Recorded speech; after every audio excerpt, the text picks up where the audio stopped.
मैं प्रेम सर आप लोगों को फिर से एक बार अपने YouTube चैनल प्रेम सर अलोली पर सभी छात्रों का स्वागत करता हूं। पिछले वीडियो में हम लोग बड़ा बेहतरीन टॉपिक ओम का नियम समझे थे। ओम का नियम जो विभवांतर और विद्युत धारा के बीच के संबंध को प्रदर्शित करता है।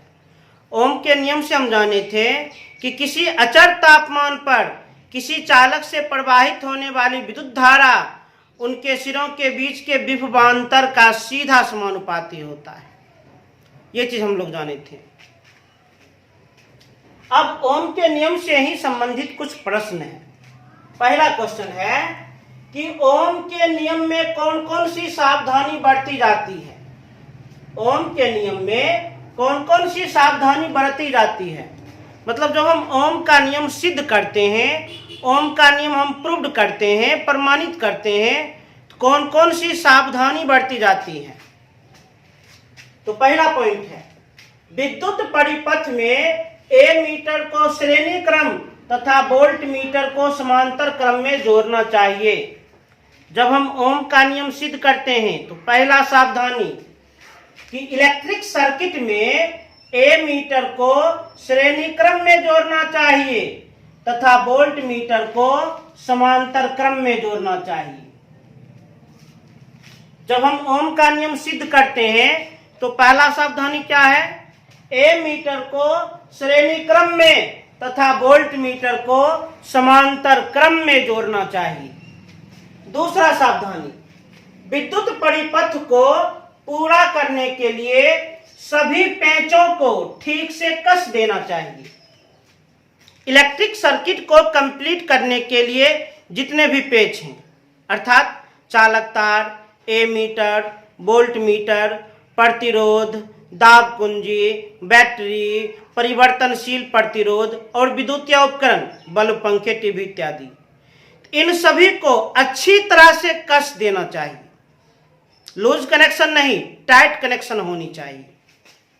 दूसरा सावधानी विद्युत परिपथ को पूरा करने के लिए सभी पेंचों को ठीक से कस देना चाहिए। किसी भी पेंच को ढीला नहीं छोड़ना चाहिए। और तीसरा पॉइंट, जब पठन नहीं लेना हो तो दाब कुंजी हटा लेना चाहिए। मतलब जब पाठ्यांक नहीं लेना हो तो उस समय स्विच को ऑफ कर देना चाहिए। फालतू में बिजली खर्च नहीं करनी चाहिए, बेकार में व्यर्थ में बिजली खर्च नहीं करनी चाहिए।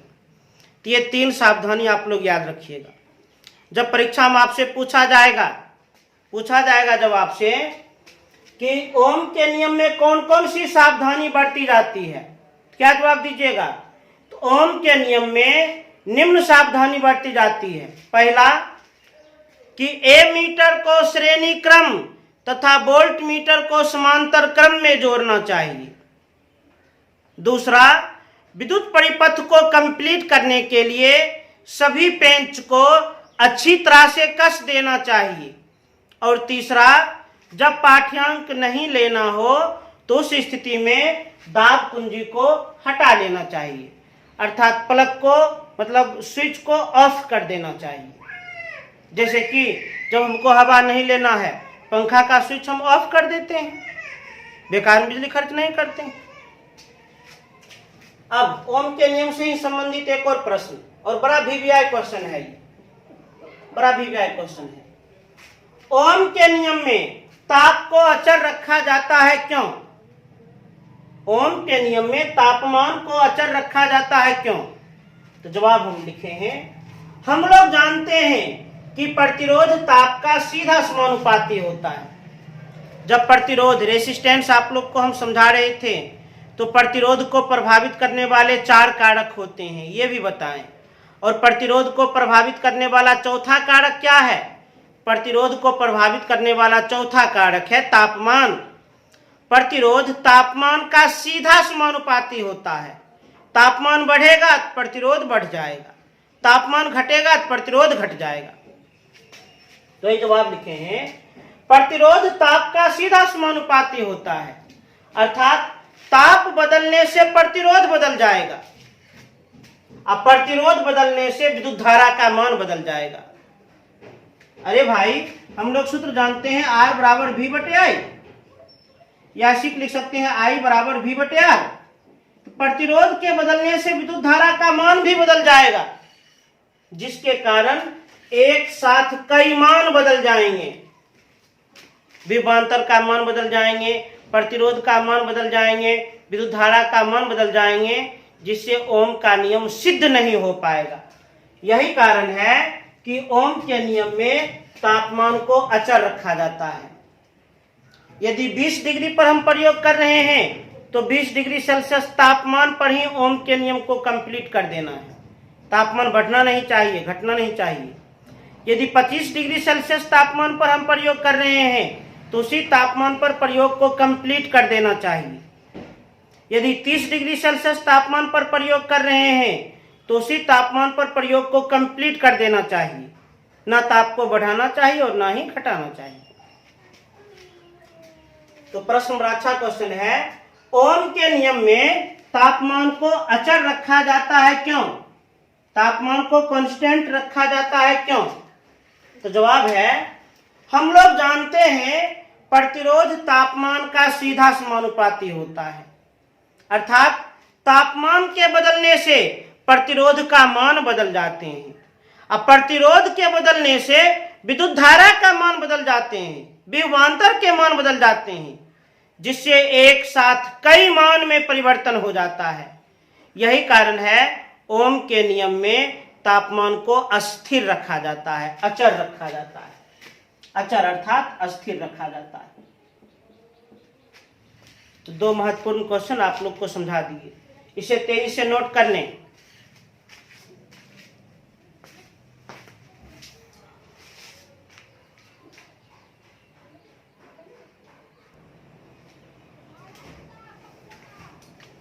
अब हम लोग एक महत्वपूर्ण क्वेश्चन समझेंगे।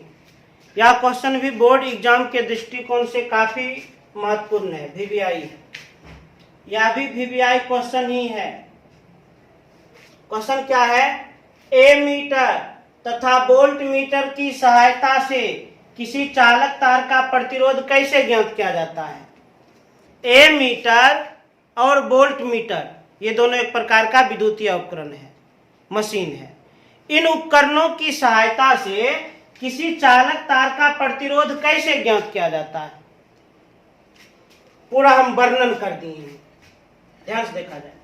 किसी चालक तार का प्रतिरोध ज्ञात करने के लिए चालक तार, एमीटर, वोल्ट मीटर, दाब कुंजी मतलब स्विच, बैटरी, परिवर्तनशील प्रतिरोध इत्यादि को किसी विद्युत परिपथ में अच्छी तरह से संयोजित कर दिया जाता है, जिसमें एमीटर को श्रेणी क्रम में तथा वोल्ट मीटर को समांतर क्रम में जोड़ा जाता है।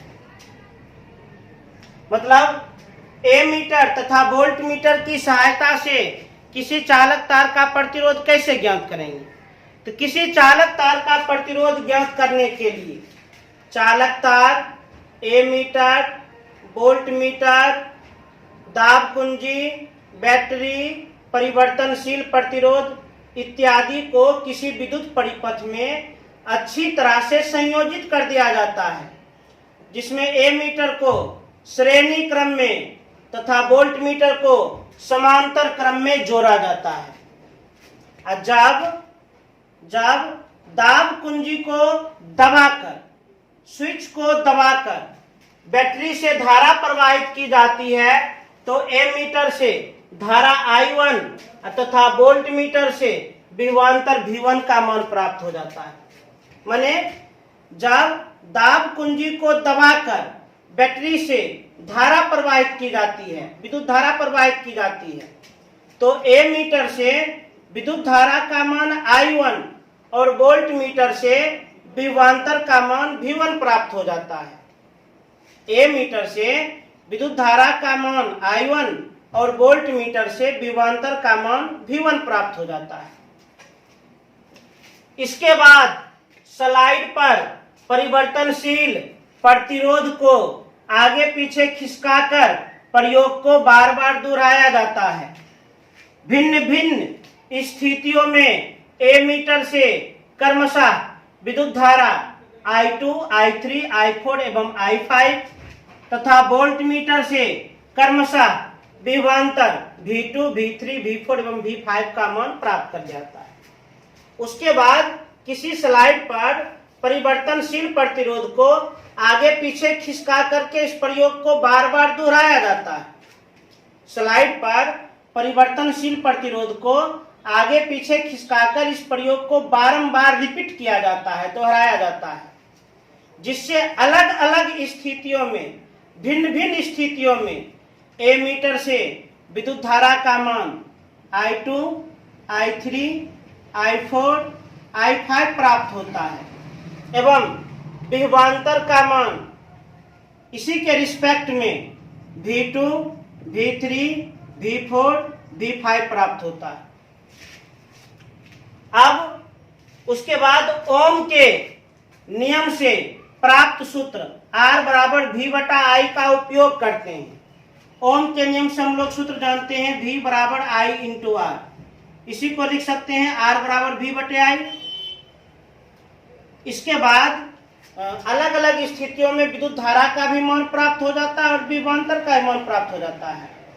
और जब हम ओम का नियम लागू करते हैं तो ओम के नियम से R बराबर V बटे I होता है।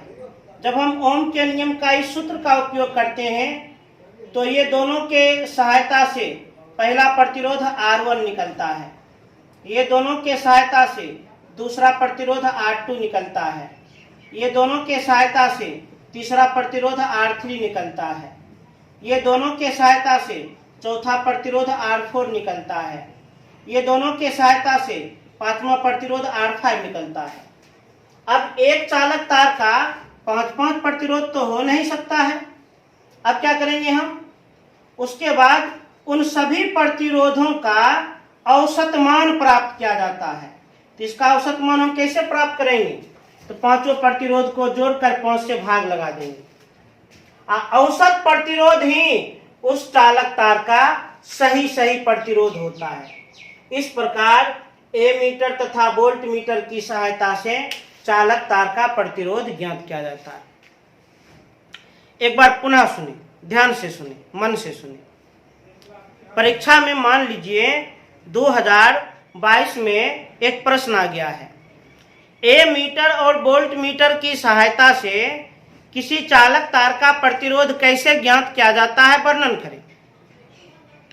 एमीटर और वोल्ट मीटर की सहायता से किसी चालक तार का प्रतिरोध कैसे ज्ञात किया जाता है, वर्णन करें।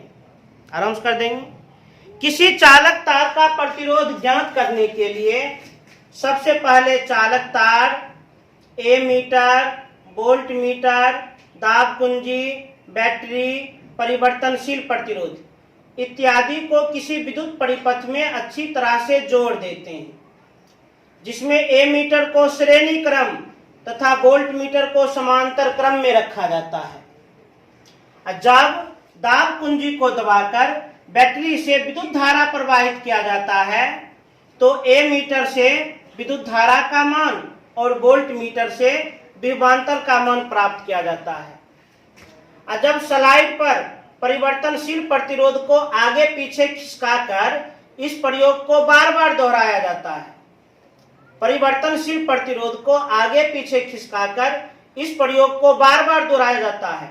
तो मान लीजिए इस प्रयोग को हम 5 बार दोहराएं तो सेकेंड टाइम में एमीटर से ये विद्युत धारा का मान, वोल्ट मीटर से विभवांतर का मान, इस प्रयोग को मान चलिए 5 बार दोहराए। थर्ड टाइम में एमीटर से ये विद्युत धारा का मान, वोल्ट मीटर से विभवांतर का मान।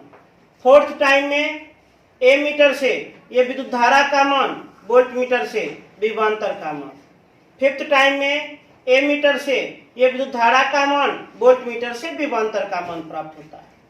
तो जब परिवर्तनशील प्रतिरोध को किसी स्लाइड पर आगे पीछे खिसकाकर इस प्रयोग को बारंबार रिपीट किया जाता है तो एमीटर से विद्युत धारा का मान क्रमशः I2, I3, I4 एवं I5 तथा वोल्ट मीटर से विभवांतर का मान क्रमशः V2, V3, V4 एवं V5 का मान प्राप्त होता है।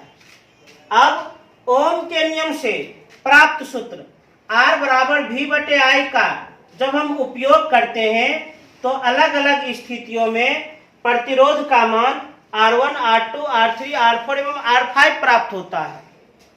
अंत में उन सभी प्रतिरोधों का औसत प्रतिरोध निकाल लेते हैं।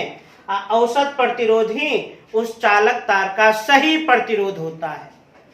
इस प्रकार एमीटर तथा वोल्ट मीटर की सहायता से किसी चालक तार का प्रतिरोध ज्ञात किया जाता है। परीक्षा में जब ये प्रश्न आवे एमीटर और वोल्ट मीटर की सहायता से किसी चालक तार का प्रतिरोध कैसे ज्ञात किया जाता है, तो आप लोग इसी प्रकार वर्णन कर दीजिएगा, फुल अंक मिल जाएगा। इसे तेजी से नोट कर लिया जाए, तेजी से नोट करें इसे।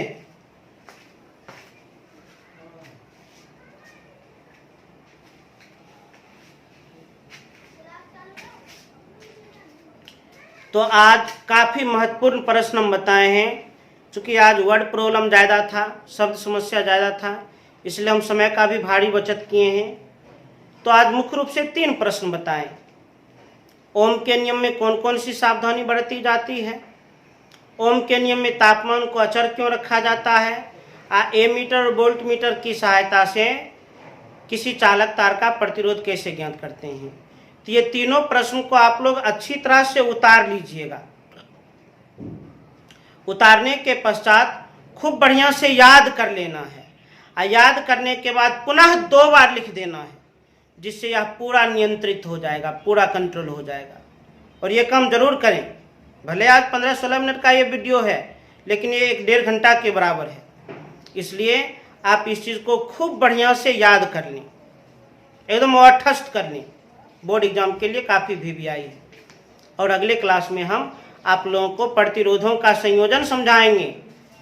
जब श्रेणी क्रम संयोजन में समतुल्य प्रतिरोध का मान R बराबर R1 plus R2 plus R3 और समांतर क्रम संयोजन में समतुल्य प्रतिरोध का मान 1/R बराबर 1/R1 plus 1/R2 plus 1/R3।